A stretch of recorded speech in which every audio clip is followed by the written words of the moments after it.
Hello guys, welcome back to my channel. As you can see in the picture today, let's start the story of What If Issei Was Devil Among Devils Prequel, Chapter 1, A Shinobi's Tale. It was a perfectly normal day in Kyoto, Japan, or at least, as normal as it could be nowadays. The year was 1868, and the proud nation was currently in the midst of political upheaval. A restoration, they called it. But that was merely an attempt to disguise what it truly was, a war. And what a war it was! It was a time of terror, where the people were too afraid to venture even a few feet outside their own homes at night, for fear of the maniacs that would openly roam the streets seeking to profit from the chaos of war. Then, when dawn came, the people would venture out of their secure little homes and act as though nothing were wrong, even when the evidence was all around them. War is never a kind thing, especially to the average man, with 1,000 losing their homes and livelihoods to the violence. Hundreds of families were torn apart in the chaos. With many of their husbands fighting in the war, women were forced to work alone to provide for their families. Many turned to prostitution in their desperation. But perhaps the biggest victims were the children.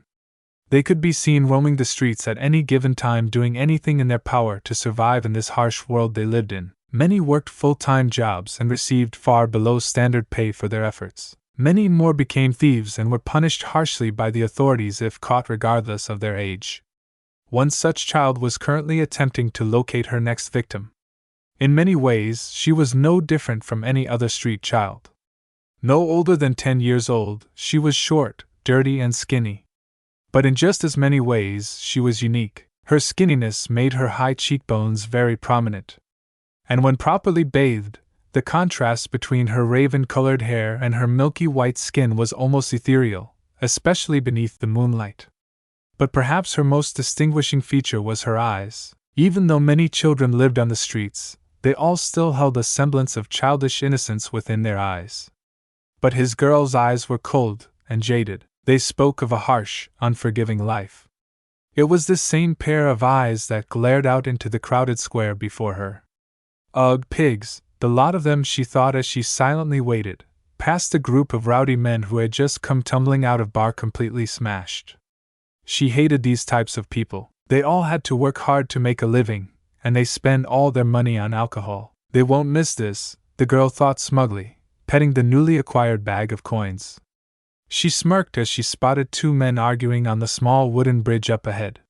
She could easily spot the coin purse hanging out of the brown-haired idiot's pocket. Carefully, making sure to keep a look of complete nonchalance on her face, she walked past them, snatching the purse as she did so. Their shouting never wavered in the slightest. Too easy, the girl chuckled as she continued walking. That is, until she felt someone grab her by the collar of her shirt. The black-haired girl yelped as she fell to the ground, landing squarely on her backside. She felt a surge of panic as the coin purse was wrested from her hands. She hadn't been caught in years. How did they notice? My lord, I have apprehended the pickpocket, the white-haired man said, handing the purse to his younger companion.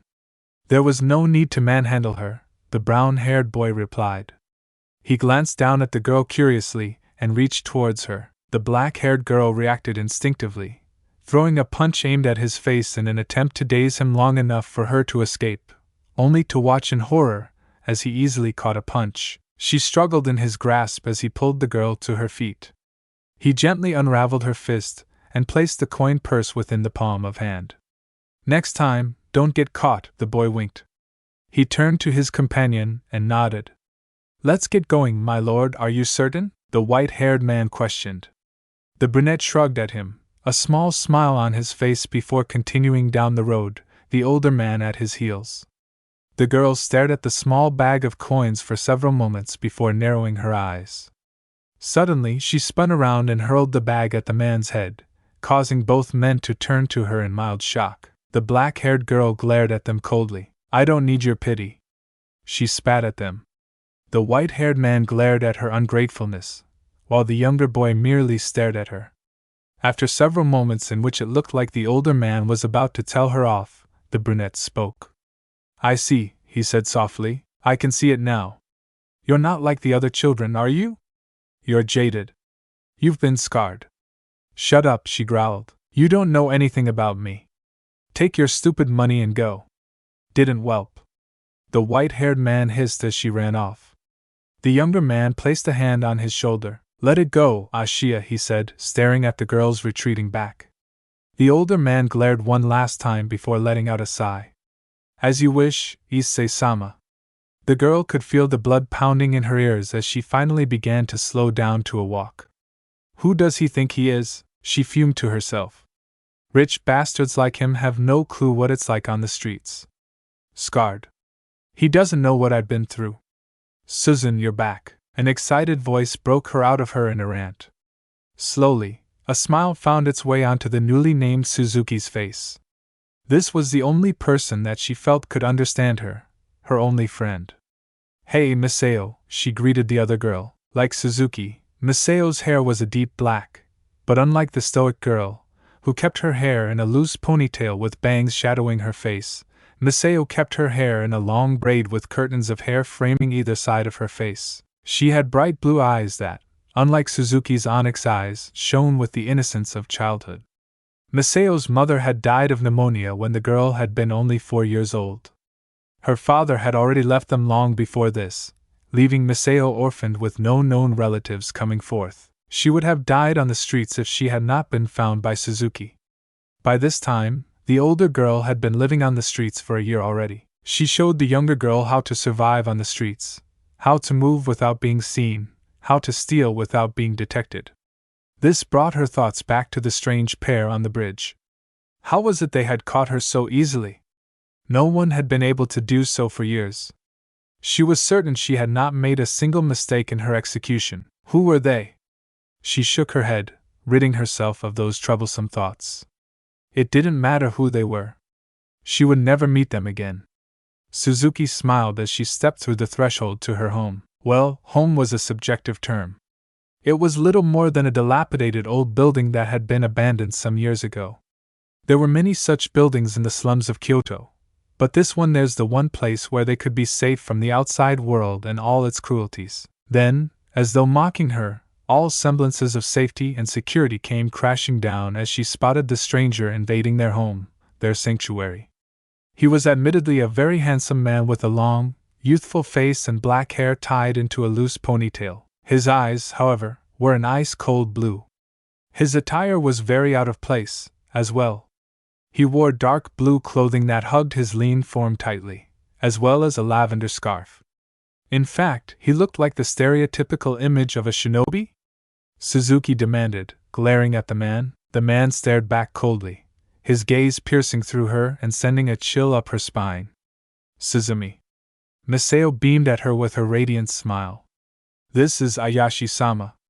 I don't care what his name is, Suzuki said lowly. What is he doing here? My business here is none of your concern, girl, Aoshi said coldly. My business is with the Makamochi heiress and her alone.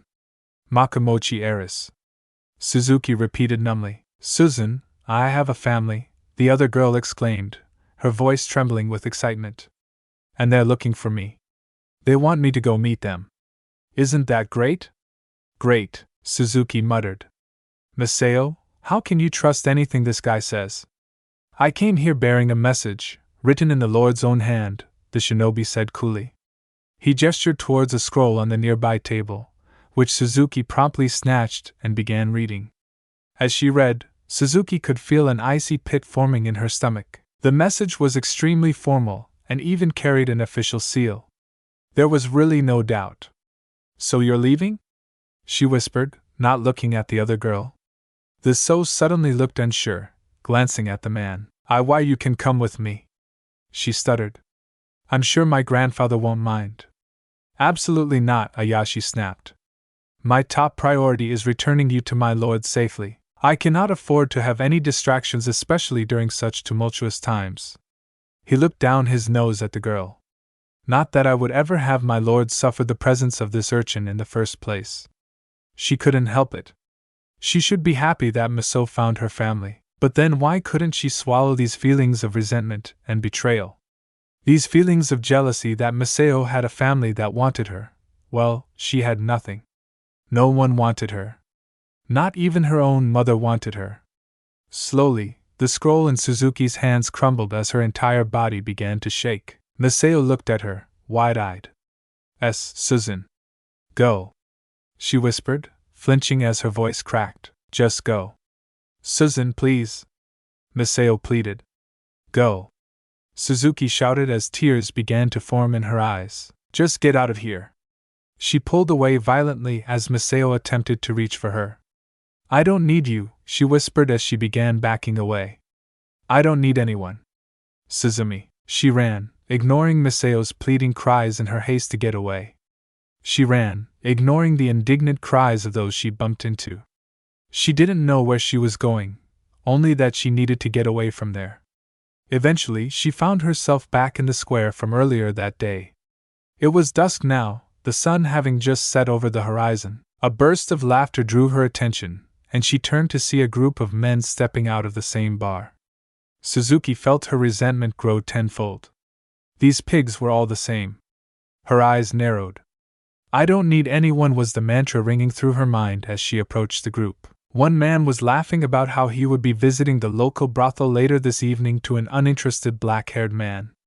Quickly and silently Suzuki struck, reaching for the laughing man's pocket. Well, well, well. The black-haired man smirked, catching the girl's hand before it could reach its target. Looks like we've got ourselves a pickpocket. Suzuki looked up in shock as the man's words caught the other men's attention. Twice in one day. She thought furiously. You know what happens to thieves? One of the men cracked. It was easy to see he was piss drunk. They get their hand cut off. It was then that she finally noticed the swords hanging from each of their waists. In her emotional state, she had completely overlooked it. These weren't ordinary men, they were samurai. Do you know who we are, girl?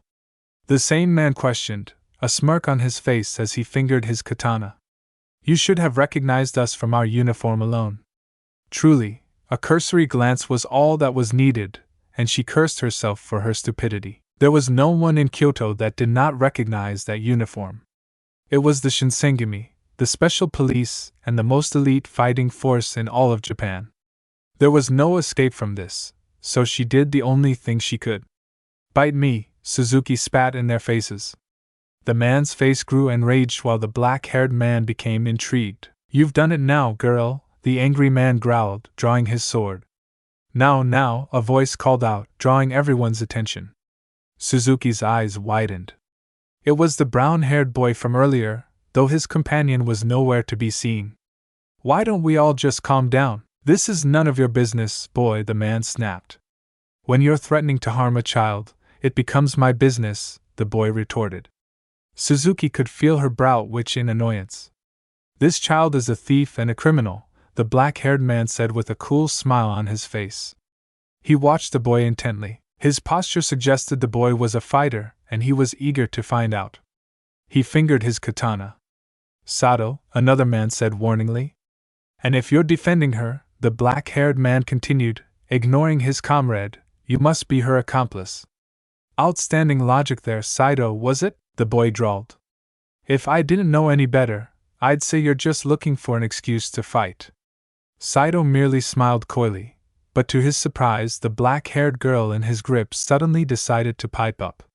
Can we stop with this inane conversation? The girl snapped. She glared at the angry man who had drawn his sword earlier. If you're going to kill me, do it already, you coward! That's it, time to die, kid! The man roared, fury evident in his voice. He raised his sword high over his head before swinging down. The girl couldn't help but flinch and close her eyes.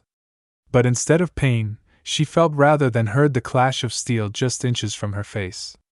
Eyes snapping open, she gazed up in awe to see that the brown-haired boy had drawn his own katana out of nowhere, crossing several yards within a split second, and blocked the man's slash. Gazing around, she saw similar looks of shock on everyone's faces. Immediately, she felt safe to release her, as he leapt back and drew his own sword. His comrades did likewise, gazing at the boy warily. How is that even possible? He's not human. Do you think that's him?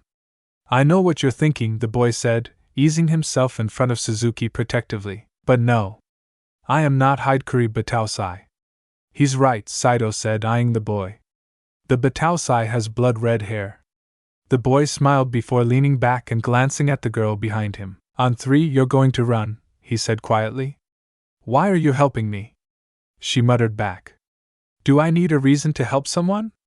He questioned, a small smile on his face as she looked up at him in surprise. Suddenly, his eyes narrowed as he deftly deflected a stab from Sato, only for the attack to be redirected into a horizontal slash.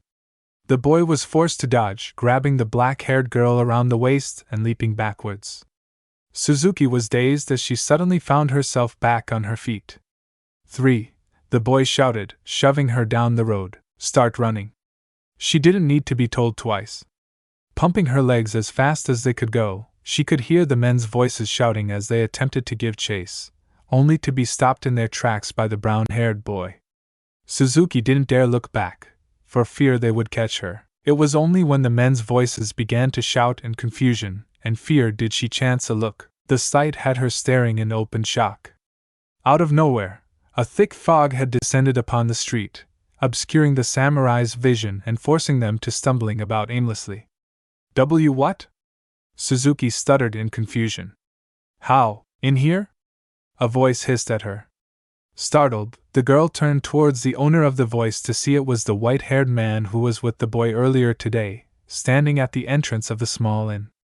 Lancing towards the strange fog once last time, Suzuki ran towards him and ducked inside. The man grasped her shoulder and began leading her towards the stairs. On the second floor, he led her to a door on the right side of the hallway.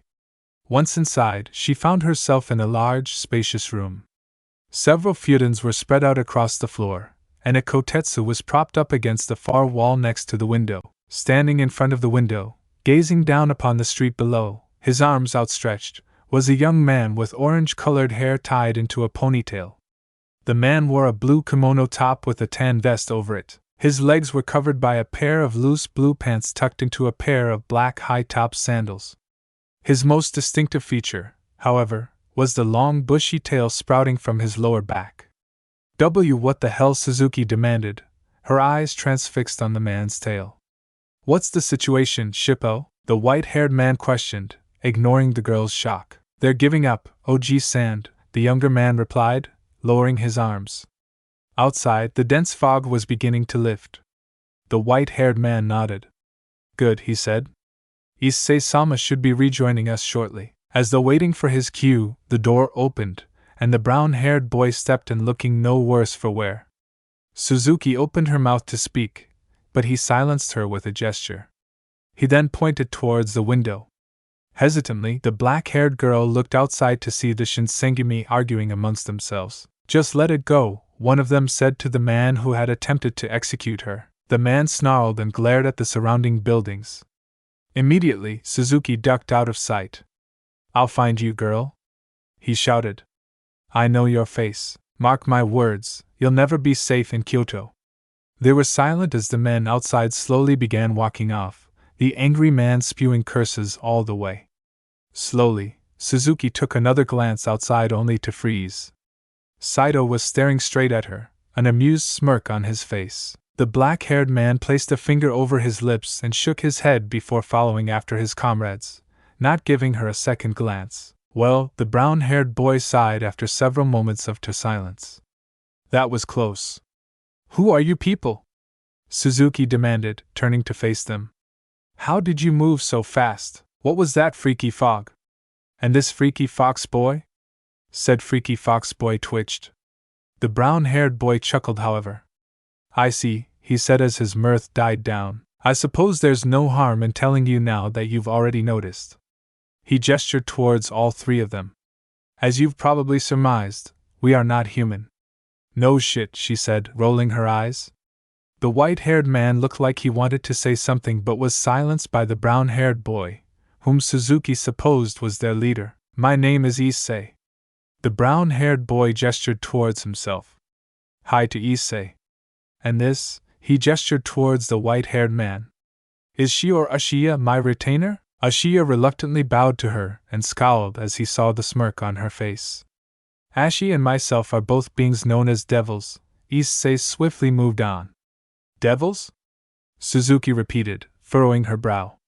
Those things foreigners are afraid of. I suppose you could put it like that, the brown-haired boy chuckled. He gestured towards the orange-haired man.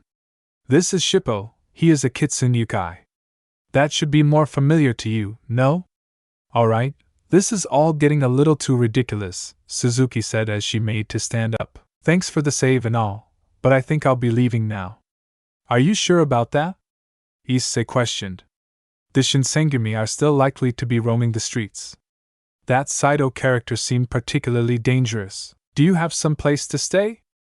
She paused here as feelings of bitterness rose up in her chest. I did. She scowled. I don't think I can stay there, not anymore.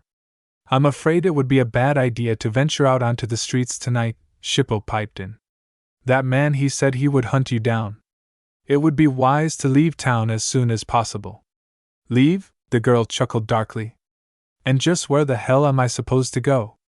I don't have a family. Soon enough, I won't even have friends. Issei was silent for a while. You can come with us, he offered after a while. Ashaya and I were planning on leaving for Ito tomorrow. You're welcome to hitch a ride. Suzuki merely stared at him for several moments. Why are you helping me? She asked him. He smiled at her. Do I need a reason to help someone? He asked once again.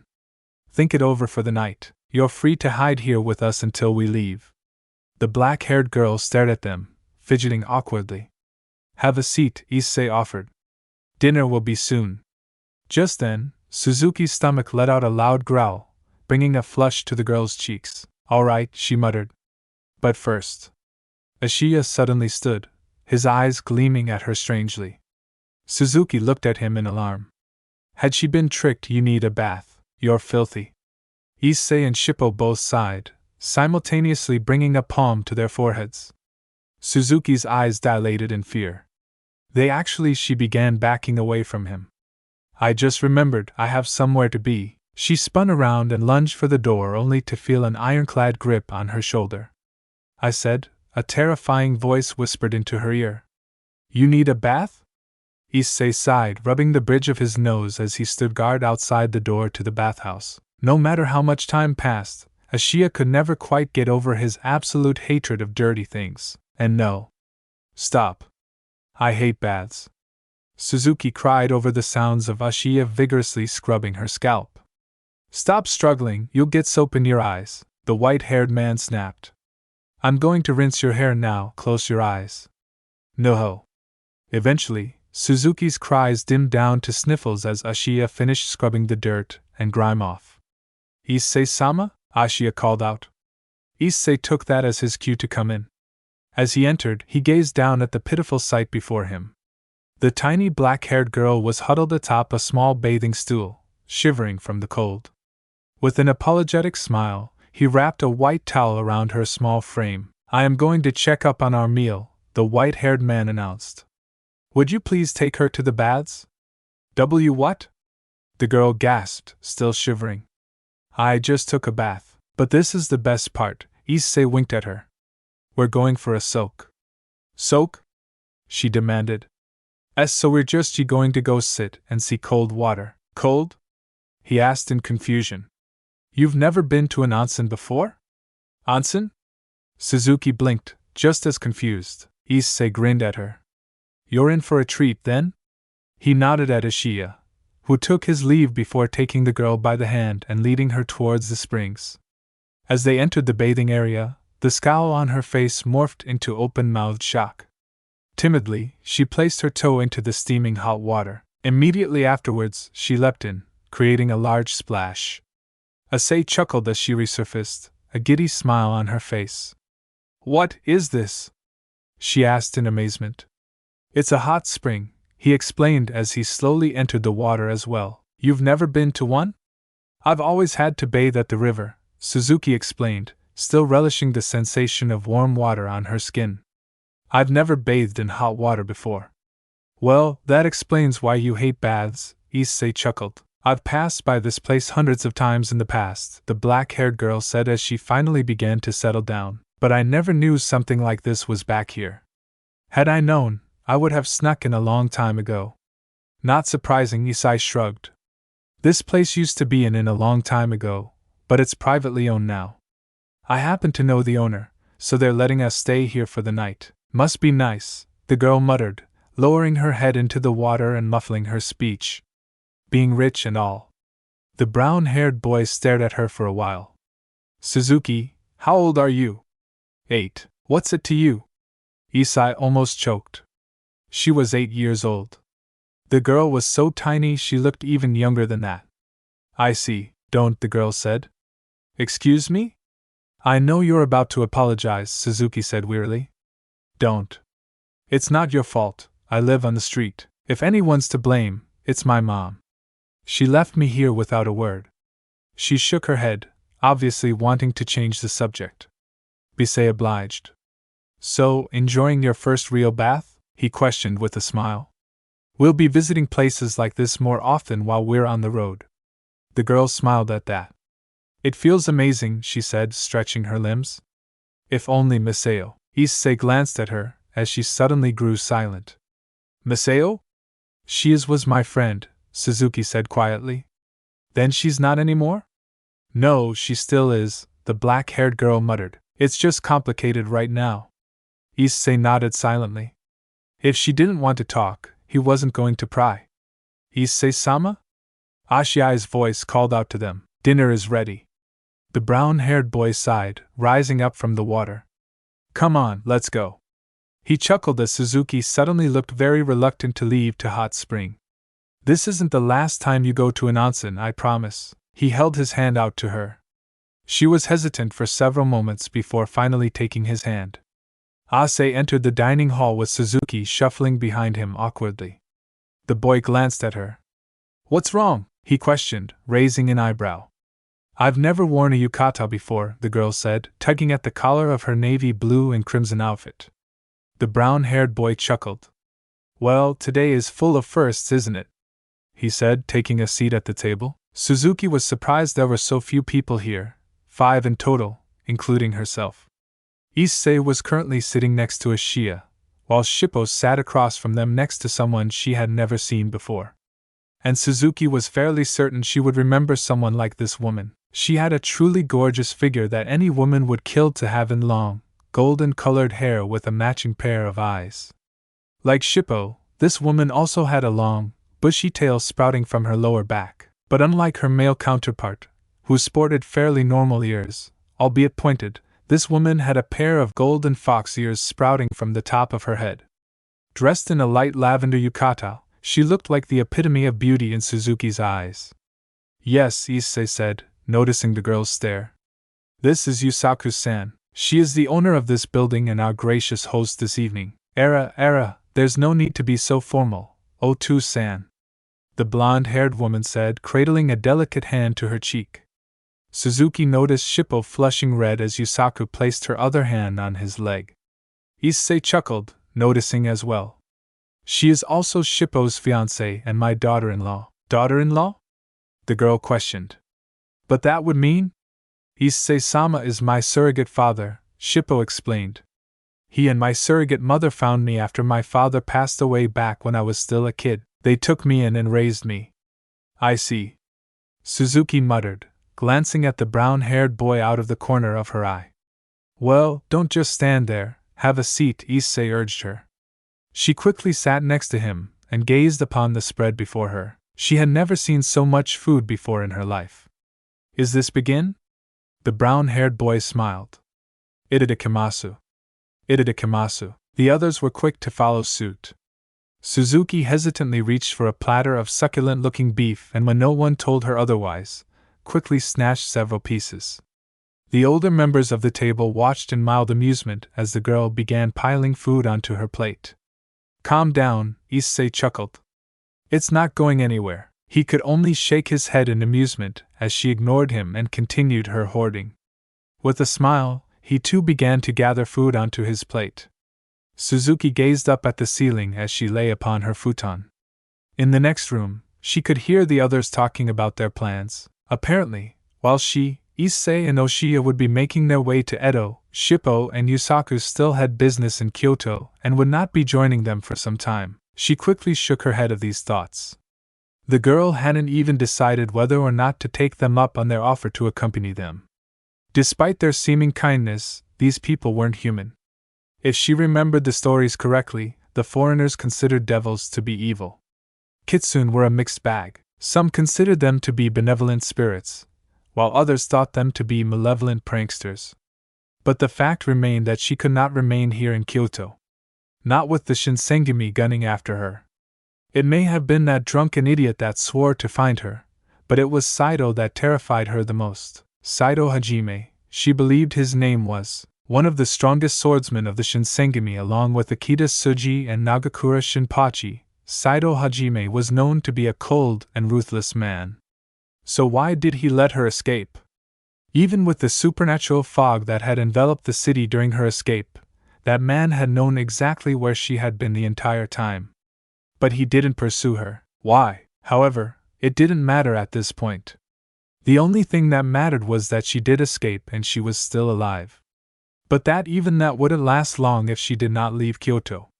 Suzuki had never been outside the city limits before, and the girl had no idea what was out there. She had nowhere else to go, which meant her only hope was to follow these devils wherever they planned on taking her. The black-haired girl grit her teeth, despising the feeling of helplessness building up inside her. She had no choice but to trust him, the brown-haired boy that saved her. Gary-stu Issei was the last thing on her mind as she fell into an uneasy sleep. Suzuki-chan. A voice called out to her, rousing the girl from her slumber. Suzuki-chan, it's time to wake up. The black-haired girl groaned before slowly opened her eyes. Yusaku's pretty face slowly came into focus as she sat up. Issei-sama is waiting for you downstairs, the blonde woman said. She handed the girl a small bundle of clothes. Here, these are your traveling clothes if you decide to go. You may keep the yukata as well. I think blue and red really suits you. She winked at her. Suzuki nodded at her. Thanks, she said quietly. The older woman rubbed her head affectionately. Think nothing of it, kid, she said before standing and making her way outside. Like I said, Issei-sama is waiting in the dining hall. He's awaiting your decision, and with that the blonde woman left her to her own devices. Slowly, Suzuki began getting dressed. When she was fully clothed, she looked herself over to see that her new outfit consisted of drab, earthy colors. Perfect for blending into a crowd. She sighed slightly. This was it. With a steady resolve, she made her way downstairs and into the dining hall. It seemed that Issei was the only person there today. The others must have been off running last-minute errands before their departure. You're awake, Issei nodded as she entered. He gestured at the table before him, which, while having nowhere near as much food as last night, was still filled with food. Help yourself. Everyone else has eaten already. She sat across from him this time. I did akamasu, they said in unison and began to eat. They were silent for a long while. It wasn't until they both finished that either of them spoke. Have you made a decision? He asked simply. Suzuki nodded. I don't have anywhere else to go, she told him. I'll go with you to Ito. Issei nodded solemnly. I'm sorry you have to go through this, he said as he stood, but Ito is a nice place. It's much safer than Kyoto at the moment, and the journey there is quite enjoyable. I've never been outside of Kyoto before, Suzuki said quietly as she followed him.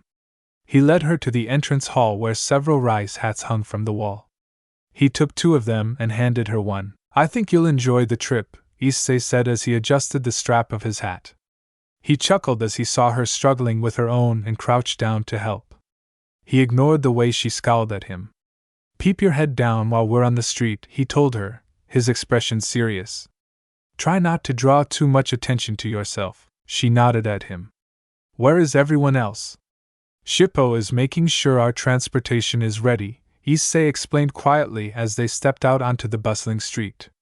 Ashaya is gathering supplies, and Osaka is busy cleaning up. And where are we going now? Well, he said, this will be the last time you see Kyoto for the foreseeable future. I figured there might be something you wanted to do before we leave. Suzuki paused. Well, there's only one more thing I need to do. So this is your home? Issei questioned as they approached an old dilapidated building deep within the slums. Suzuki nodded silently as they stepped through the threshold.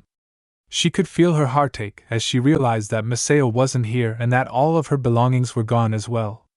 As she really left, the black-haired girl said quietly, I didn't even get to say goodbye or that I'm sorry. Issei was silent as he watched her silently grieve. He only placed a hand on her shoulder, rubbing circles in an attempt to comfort her. Dear friend, Miss L? He asked quietly. She merely nodded, wiping her eyes before any tears could fall. She took a deep breath before turning to face him. I'm ready to go, she said. You sure? The girl nodded. All right, let's go then. Thank you again for letting us accompany you, Takahara-san. Ushio nodded at the elderly man. The old man glanced back at them as they sat in the back of his ox-drawn wagon. Pleasure's all mine, Sonny, he said jovially. To be honest, it makes me feel a tad bit safer with you young fellas keeping me company. Never know what'll happen out on the road these days.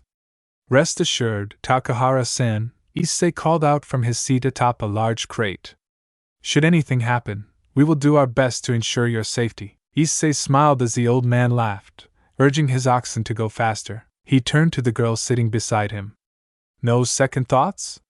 He asked. The girl took one last glance backward as Kyoto began to disappear over the horizon.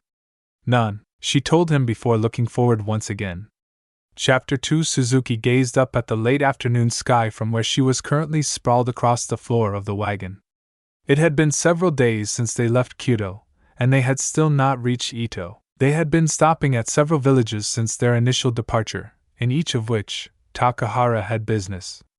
Hey kids, the driver called out to them. We're coming up on the next town now. The raven-haired girl quickly sat up and peeked over the old man's shoulder. They had just crested a hill and were quickly approaching their next stop. What city is this? She questioned curiously. Nagoya, Issei replied from his spot next to the driver. It's a very important stop along the Minoji Highway. We'll be staying here for a day before we head out to Kyosu. Minoji? Suzuki asked blankly. Kyosu? Ashiya sighed. All right, remember this, he said. In the case we get separated or even if you decide to head out on your own regardless, it'll be good to know your way around. There are 5 major trails that are currently in use. He began. We'll only be using 2 of them on this trip. We started from Kyoto by following the Takeda Trail until we reached the town of Miya. From there we took the Minoji Highway to Nagoya City. We'll be following the highway until we reach the town of Teri. From there on out, we'll be taking the Nakasendo Trail all the way east to Edo. I'm afraid that you'll have to make the rest of that trip on your own, the driver said. This'll be my final stop. That's fine, Takahara-san, Ashiya replied as they finally passed through the gates of the city. You informed us of this back in Kyoto. We haven't forgotten. They kept driving until they finally reached the village square where the trio of travelers hopped off the wagon. Well, you 3, Takahara said with a smile. It's been a pleasure traveling with you. Yes, thank you for allowing us to accompany you, Takahara-san, Issei bowed to him. Ashiya did likewise, while Suzuki nodded at him. You kids stay safe, you hear? The old man called as he urged his oxen onwards to wherever it was he was headed. They watched him go for a while before Asahi finally stretched and turned towards his companions. Well, let's get going, he said. Where are we going now? Suzuki asked quietly. First, we need to find a place to spend the night, the brown-haired boy explained. Then I need to see if there's anyone heading towards Ito while assure who gather supplies. How much farther is Ito? We're not even halfway there yet, Issei chuckled at the look on her face. I know. If we had taken the Takido Trail the entire way, we'd have been farther along. Then why didn't we? The girl demanded. There were several reasons, Ashiya explained. The first is that the Takido is the most heavily traveled road in Japan. Soldiers, both imperial and shogunate, use it frequently, and we want to avoid them as much as possible. In this case, the Nakasendo Trail is preferable. The second reason is that we're meeting someone here, Issei said when they finally found an inn. You're meeting someone? Suzuki questioned as Ashiya went to speak with the innkeeper. Issei nodded. She's the entire reason we came back to Japan, he said quietly. Came back? The girl asked in surprise. You left the country. I'm a foreigner, remember? Issei chuckled, patting her on the head. But she's a native of Japan. When she heard that a civil war was breaking out, she insisted on returning. Suzuki's eyebrows nearly disappeared into her hairline. So, she hears that there's a war going on, and she wants to come back. I suppose it may sound strange to you, the brown-haired boy admitted, but she's fiercely proud of her country. In fact, the first time I met her was during another civil war. The Civil War? The girl muttered, her brow furrowing in thought. But there hasn't been a civil war since the Sengoku period, Issei chuckled once again. Let's just say that we're a lot older than we look. He winked at her. Issei-sama, Ashiya said as he returned to them. I've secured a room for us. Excellent. The brown-haired boy nodded as Suzuki stared at him in abject shock. All right. I suppose we better head out and take care of those errands before sundown. And what should I do? The black-haired girl questioned once she regained her composure. Issei shrugged. Whatever you feel like doing, he said. Feel free to explore the city if you wish. Just remember where we're staying and keep your nose out of trouble. He reached into his pocket and pulled out a small coin pouch. If you see something you like, you can use this. I don't want it, the black-haired girl protested, but Issei was having none of that. He pressed the coin pouch into her hand with a grin. Or if you wish to rest, our room is upstairs, second on the left. As she is supplied before the two of them walked through the threshold without another word. Suzuki watched from the inn's entrance as the two men walked down the main road before splitting up at the crossroad. She looked up at the sky once more to see the sun still high up. Sunset wouldn't be for another few hours. Well, what now? The girl sighed. She glanced at the coin purse Issei had given her and scowled. I have to be self-reliant. She thought firmly. I can't depend on him forever. One day he'll disappear just like everyone else. With a firm resolve, she looked up at the crowd of potential victims passing by and slipped through them, completely unnoticed. Suzuki smirked to herself as she silently made her way through the street with her latest prize. She ducked into a nearby alley before examining her catch of the day.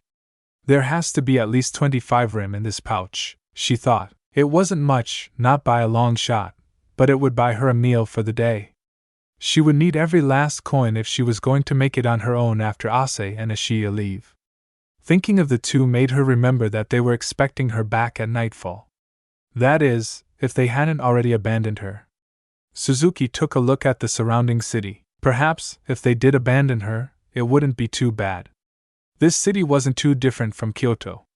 She could survive here just as well. Then, as though the city itself agreed with her, she spotted a rich-looking old man walking down the road. By the way he was stumbling about, he was most likely drunk. The noble Suzuki smirked. Perfect. The man had a small group of bodyguards, but they would be easy enough to slip past. By their movement she could tell that they'd had a little too much to drink as well. Suzuki glanced up at the sky. The sun had just set, but there was still plenty of time for one last purse snatching. Slowly, the black-haired girl began to follow them as the group rounded the corner into a deserted alleyway. One of them was spouting off loudly about his recent engagement to his childhood friend. Suzuki rolled her eyes as she hid behind a pile of crates. These idiots were just begging for someone to mug them. She got into position and took a step forward. Suddenly, one of the men stiffened. I know you're there, he shouted. Show yourself. Are you kidding me? Suzuki thought furiously. How do these people keep catching me? However, it soon turned out that the man hadn't been speaking to her at all, much to her relief. He was staring down the alleyway at a figure leaning against the wall. Who's this guy? The girl wondered. Back at the inn, Issei glanced out the window and gazed out at the city. There's an ominous presence in this city, Ashiya said quietly. You sense it too? Issei questioned. The white-haired man nodded. Unusually powerful, he said. Stronger than Saito, that much is certain. He's not even attempting to disguise it. Suzuki is still out there, the brown-haired boy murmured. You're worried? Issei nodded. She's got a good head on her shoulders, but she's not prepared to take on the likes of Saito or whoever this person is. He glanced back at Osiya in concern. You don't think it could be? But Tusai? Osiya asked grimly. The manslayer, Issei whispered, standing up. I'm going to go look for her. I'll be back shortly. You are Shojikura of the Bakufu, are you not? The shadowy figure asked, stepping forward. Is asking? The noble demanded. The man didn't answer. Perfect, he said. You will pay for your tyranny, old man. Ah, it's just a boy with a grudge against the shogunate. One of the bodyguards scoffed. Allow me to deal with this. He drew his katana and charged at the figure. Now die. Faster than anyone could perceive, the figure drew his own katana and sliced the charging man in half. Before the corpse could even begin to fall, the assassin rushed forward. My lord. The other guard stepped in front of his charge only to be roughly shoved aside. Get away, it's me he wants. The old man growled, drawing his own sword. Suzuki could only watch as the man was stabbed through the throat before his sword could even clear the sheath. My lord. The bodyguard screamed in horror from his position on the ground. As luck would have it, the man had landed right in front of Suzuki's hiding place.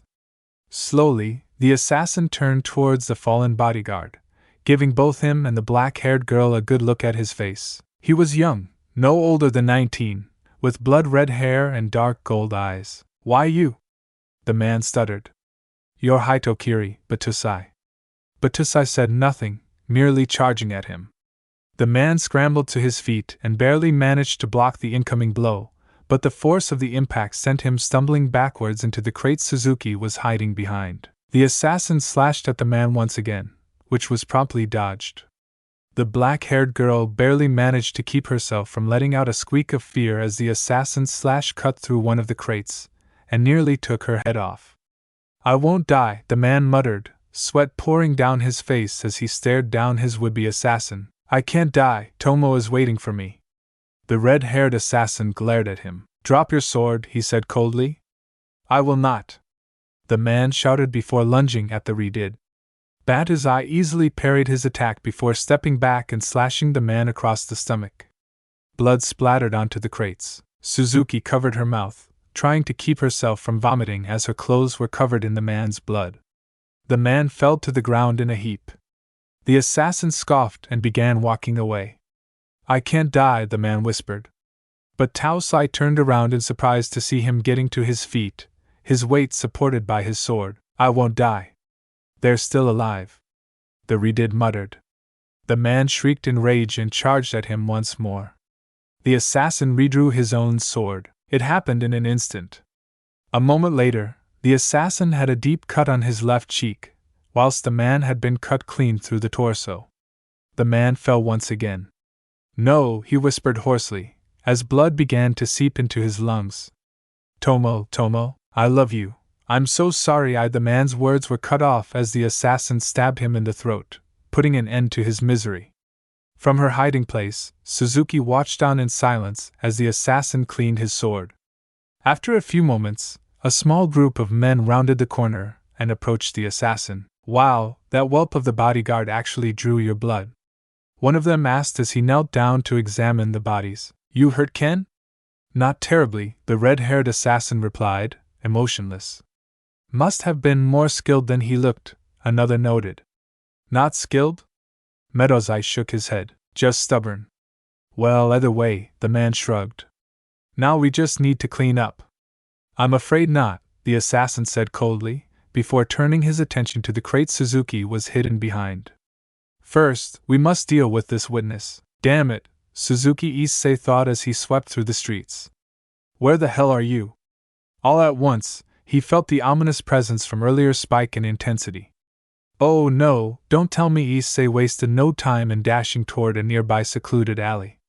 He was about to leap onto a nearby rooftop when a voice suddenly called out to him. Well, you're as energetic as always, a female voice said cheekily. Nesaru. Issei's eyes widened. He spun around. You! Suzuki's heart nearly leapt into her throat as the assassin's gaze turned toward her. Her mind began racing as the men turned towards the crates as well. Witness? One of them demanded. Someone has been hiding behind those crates this entire time, Batusai said emotionlessly. And you still went for the kill? A man hissed. I'm fairly confident I can deal with whoever this is, he replied coolly. And when the redhead began walking towards her, Suzuki did what any sensible person would. She ran. Shit, they're getting away. One of the men shouted. No, they're not, Issei said coldly as he dashed after her. Suzuki gasped, her legs coming to a grinding halt as the assassin suddenly appeared before her. The red-haired man stared down at her in surprise. The child? He murmured. She fell onto her backside and began scrambling in the opposite direction, only to be met with the group of men from earlier. What the hell? One of them asked in confusion. She's just a kid. It doesn't matter, another said. A witness is a witness. He gazed down his nose at her. Besides, it looks like she's a street urchin. No one will miss her. Suzuki's eyes flashed, and she glared up at him contemptuously. Fuck you! She snarled, kicking him in the testicles.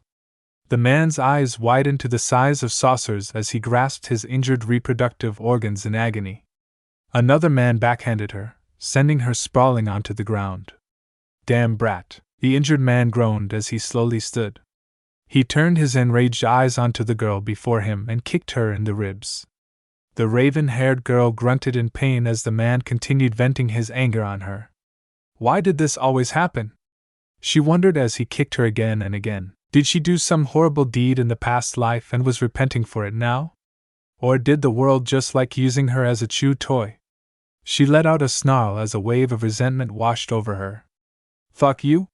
She whispered, coughing up blood as she glared at them hatefully. Fuck you all. Fuck everybody. Oh, you want more, that's enough, Issei snapped at him. The man glared at the redid before giving an aggravated sigh. Fine, he growled. I'll just get it over with in. He drew his sword and gazed down at her. Suzuki glared back at him hatefully. Hurry up and do it, you coward, she spat her own blood onto his face. Put me out of my misery like you did with that lovesick idiot. He raised his sword and swung downwards only to be met with steel. I really wish you'd stop doing that, Issei said dryly as he used his own katana to force the man's blade away. Her would-be killer leaped back and stared at his new opponent in shock. Why? Suzuki demanded hoarsely before coughing up blood once more. Why do you keep helping me?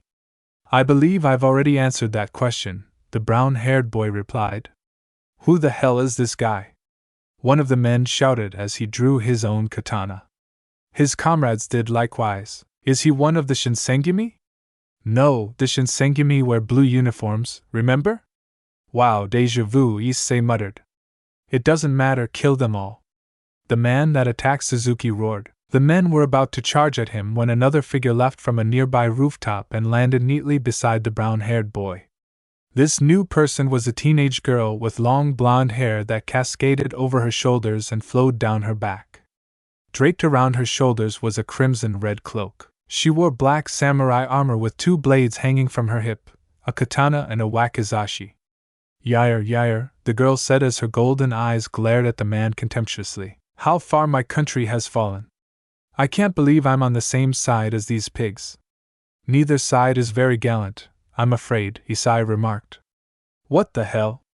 The man shouted. They're coming out of the woodwork now.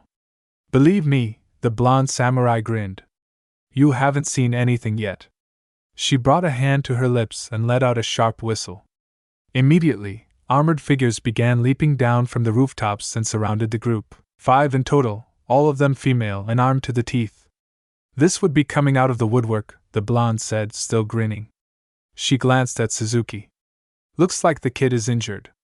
We'll take it from here, Saru. You should get her back to the inn. Issei nodded at her and gently lifted the prone girl into his arms. I'll leave it to you then, Neptuna. The last thing Suzuki saw before blacking out is the blonde girl grinning as she ordered her warriors to attack. Suzuki let out a groan as sunlight streamed through the window. She turned from the light and buried her face into her pillow.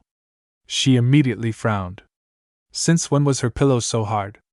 And why did it smell like burning wood?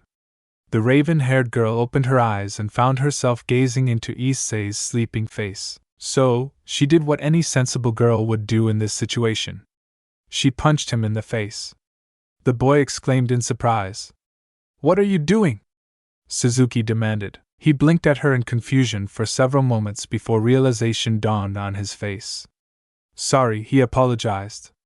I'm afraid none of us are very good at healing spells. The only one I know requires close physical contact.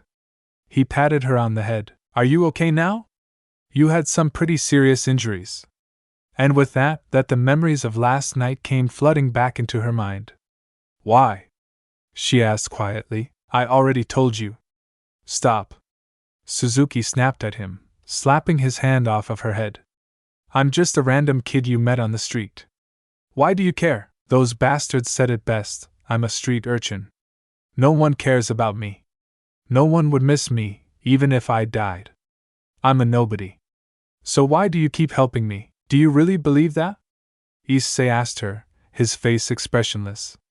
Because I'm pretty sure your friend Masao would be sad if you died. Shippo and Yasaka would be upset if you died. They took a real liking to you back in Kyoto. I'm sure our driver, Takahara-san, would be sad to hear that you died. Ashaya would be upset, believe it or not. Gabuna and the others would be upset, especially after they went through all the trouble to help. He placed a hand on her shoulder. And most of all, I would be sad if you died, Issei told her. There are people in this world that care about you, Suzuki. So never throw your life away like that. He smiled at her. The world can be a very cruel place, but it can also be very beautiful if you just look in the right places. Suzuki stared up at him as a flood of emotions flowed through her. She could feel her eyes stinging, but she refused to let the tears fall. But you'll just leave like everyone else. Well, that's inevitable, Issei agreed. Her eyes widened in shock, and she attempted to pull away from him, but his grip on her was solid. We all have to move forward. But he smiled once again. When that time comes, you're more than welcome to come with us. As soon as the words left his lips, the floodgates fell open, and tears began to silently make their way down her face. Issei maintained a respectful silence as the girl attempted to compose herself. Come on, he said after she had regained her composure. The others are probably in the next room with breakfast. They're pretty eager to meet you. She nodded and followed him out the room. Walking to the next door over, he knocked a few times before Ashia answered. Suzuki peeked into the room to see the same blonde girl from before sitting Saiza at a low table. Now, however, she was dressed in an elegant pink kimono and had a beautiful pink flower in her hair. On either side of her were two other girls. Suzuki vaguely recognized them from last night. One had brown hair that was tied back into a ponytail. Even though she wore loose clothing, Suzuki could tell she was significantly bustier than her companions. The other had long, black hair with pink ribbons on either side of her head. She was dressed in a magenta kimono and held a paper fan in her hands. The little Harem is awake, then? The black-haired one asked, smiling behind her fan. 80 points. Is she well? The brunette questioned. Her injuries were extensive, correct? She had 5 broken ribs and a pierced lung, the blonde muttered in a dry tone of voice. I'd say that's pretty extensive. Now, Issei said, gently pushing the small girl into the room. Let's not overwhelm her. This is Suzuki. The raven-haired girl nodded at them silently. She turned to him. Are these the people you came here to meet? The brunette nodded and gestured towards the black-haired girl with the fan. This is Noanaga Hyde, Issei said. And as you've probably noticed, she has a strange and somewhat annoying habit of assigning points to things she likes or dislikes. Oh, you're no fun, Sarasama, Nagahide said, folding her fan and pointing it at him. 5 points. Issei rolled his eyes while Suzuki raised an eyebrow at him. Monkey. I'll get to that in a minute. He then gestured towards the brown-haired girl. This is Shibata Katsui. She's kind of dumb, but she's a great fighter. I am not dumb, Saru. The brunette exclaimed angrily, her face flushing red. I'm simply not good with mathematics. What is 5 times 3? Issei asked, raising an eyebrow. Arg. 15. Suzuki deadpanned. Now that's just sad, Katsui-chan. Nagahide giggled behind her fan as the brunette flushed an even darker shade of red. The blonde girl let out a polite cough. Issei chuckled. Yes, he said. I didn't forget you. Suzuki, this is Oda Nobunaga. You probably know her as Oda Nobunaga. The girl exclaimed in realization. You said you met during the Sengoku period? The room was silenced, however, when the blonde girl suddenly stabbed the table with a whack as Ashi. Who the hell is Nobunaga? She growled in obvious irritation. My name is Nabuna. No, go. N.A. It seems that history has officially recorded her as a man, Issei said. Hardly the first time such a thing has happened, but it irritates her nonetheless. And how would you feel, Saru? Nabuna demanded. If history recorded you as a woman? The brown-haired boy flinched. Point taken. Why do they call you Monkey? Suzuki asked curiously. Because he would dodge every attack thrown at him, Nobuna said. It reminded me of a monkey. The sailor rolled his eyes. We met on the battlefield. I saved her life, which she repaid by kicking me in the face and asking me for my name, he said dryly. I was going by the name Kinoshita Takachiro back then. She somehow misheard me as Saru and the name stuck. I see, Suzuki muttered. But Oda Nobunaga to Nabuna died at the hands of Mitsuhide Akechi. Not only that, but the Sengoku period was well over 200 years ago. How is it that any of you are still alive? Devils live for a long time, Haim, Nagahide said coyly. So you're old devils then? The girl asked, looking them all over. We are, Nabuna nodded. Sari gifted us with his blood years ago. Back then, my dream had always been to see Europe and the rest of the world, so when Sara told us he would be leaving after the war and offered to take me with him, I couldn't pass up the chance. Once our victory was assured, I left leadership of Japan to one of my most trusted generals and staged my death. That's right, Suzuki muttered. You left the country in the hands of Tokugawa Ieyasu, who formed the Tokugawa shogunate. But last night didn't you say you were an imperialist? Why are you fighting against the government that you helped to create? When I staged my death, I left my country in the hands of a strong and capable leader, Nabuna said sharply. The current shogun is either of these things. Ieyasu promised me she would make Japan into a world power that could rival any European nation. Instead, her descendants forced the country into isolation, allowing my beloved Japan to grow stagnant and weak. I told you, Issei chuckled. She's fiercely proud of her country. Coming back after several centuries, and seeing Japan in the sorry state it's in now, it enraged her. He quickly compassed himself and turned to Nabuna with a serious expression on his face. You're certain, then? The brunette asked. You'll be participating in this revolution? I am, the blonde samurai nodded, her face resolute. I refuse to allow my country to wallow in this sorry state any longer. As you saw last night, I've already gathered the others. Inuchio and Gomen are patrolling the city. Jubei is attempting to locate Batausai, who managed to escape from us last night. And as you can see, I have Riku and Manchia with me. Suzuki blinked, the sudden stream of unfamiliar names obviously confusing her. Issei sighed. She likes to give nicknames to her subordinates. Don't worry about it, he explained before turning his attention back to the blonde girl. Do you need any help? I know, Nabuna shook her head. You've done too much for us already. It's time I finally finished what I started 200 years ago. We'll mostly be working from the shadows, Nagahide told him. But still, this Shinsengumi troubles me. They're a wild card. We've already had an encounter with them, Issei nodded. They're the special police of the shogunate, and many of its members are capable of using kai to enhance their swordsmanship. I briefly fought with Saido Hajime. His skill with a blade was impressive to say the least. Ah, Nabuna scoffed, puffing out her chest in a show of confidence. I've crushed legions of samurai stronger than them, and this was before I became a devil. They stand no chance against me now. That may be so, he said aloud. Just don't go dropping your guard around them. I won't, the samurai promised him. You're going to fight the Shinsengumi? Suzuki asked in surprise. We're on opposing sides, Nobuna shrugged. It's inevitable that we cross blades eventually. Why? They're the reason I had to leave Kyoto? The black-haired girl explained quietly. Nobuna frowned. I see, she smirked. Then for you, I'll crush them Shinsengumi. Well, my Furosengumi will destroy them. Bah? Furosengumi, Issei sighed. Just don't get carried away. Don't worry, Saru. You can still be an honorary member. Nabuna smirked once again. So I take it your plan is still to head for Ito? Indeed, he nodded.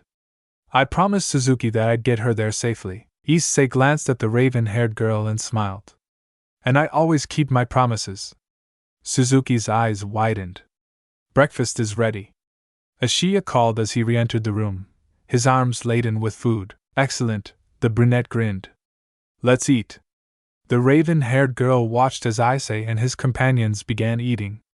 She watched as the three women would tease the boy and got teased in return.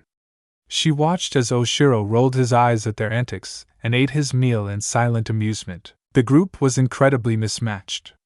Like a dysfunctional group of friends or a family one that Issei had invited her to be a part of. When that time comes, you're more than welcome to come with us. Slowly, Suzuki smiled. Maybe, just maybe, I'll take you up on that offer. She thought before she dug into her own food. Thanks for listening to my video. Don't forget to like, share, subscribe and comment below your favorite part. Sayonara, see you in the next video.